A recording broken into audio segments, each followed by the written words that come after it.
తిరుపతి జిల్లా నాయుడుపేటలోని అంబేద్కర్ బాలుర గురుకుల పాఠశాలలో ఆదివారం రాత్రి కలుషిత ఆహారం తిని 89 మంది విద్యార్థులు అస్వస్థకు గురయ్యారు. వాంతులు విరోచనాలతో అస్వస్థకు గురైన 39 విద్యార్థులను నాయుడుపేట ప్రభుత్వ వైద్యశాలకు తరలించి చికిత్స అందిస్తున్నారు. గురుకులంలో విద్యార్థులకు శనివారం వండిన పూరీలను ఆదివారం ఉదయం పెట్టారని, అంతేకాకుండా ఆదివారం మధ్యాహ్నం వండిన చికెన్ను రాత్రి కూడా పెట్టారని విద్యార్థులతో పాటు తల్లిదండ్రులు వాపోతున్నారు. దక్కిలి ఘటన మరువక ముందే అటు సూళ్లూరుపేటలోనూ ఇటు నాయుడుపేటలో ఉన్న గురుకుల పాఠశాలలో నిర్వాహకులు విద్యార్థుల ఆహారం పట్ల వ్యవహరిస్తున్న తీరుపై పిల్లల తల్లిదండ్రులు భయాందోళనకు గురవుతున్నారు.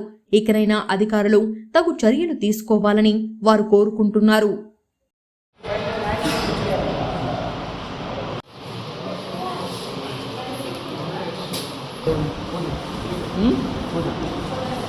పూరి ఇంకా పూరి ఏం పెట్టారు?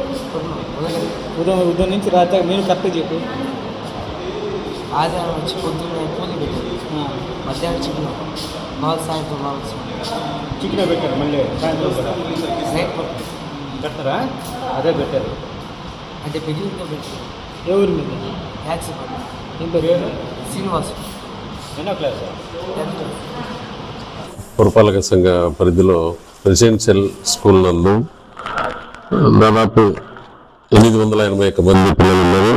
ఇందులో ప్రజెంట్ 575 మంది ఉన్నారు.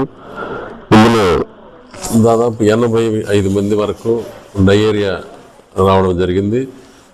ఈరోజు సాయంత్రం మాకు వచ్చిన వెంటనే మెడికల్ టీంలందరినీ ఇక్కడికి పిలిపించి ఇమ్మీడియట్గా శానిటేషను ప్లస్ డ్రింకింగ్ వాటర్ కూడా శాంపిల్స్ తీసుకొని టెస్టింగ్ పంపించడం జరిగింది. మా టీం అంతా ఇక్కడ ఉన్నామండి. ఎక్కడైతే కొంచెం ఇబ్బందికరంగా ఉన్న వాళ్ళందరినీ కూడా హాస్పిటల్ షిఫ్ట్ చేయడం జరిగింది.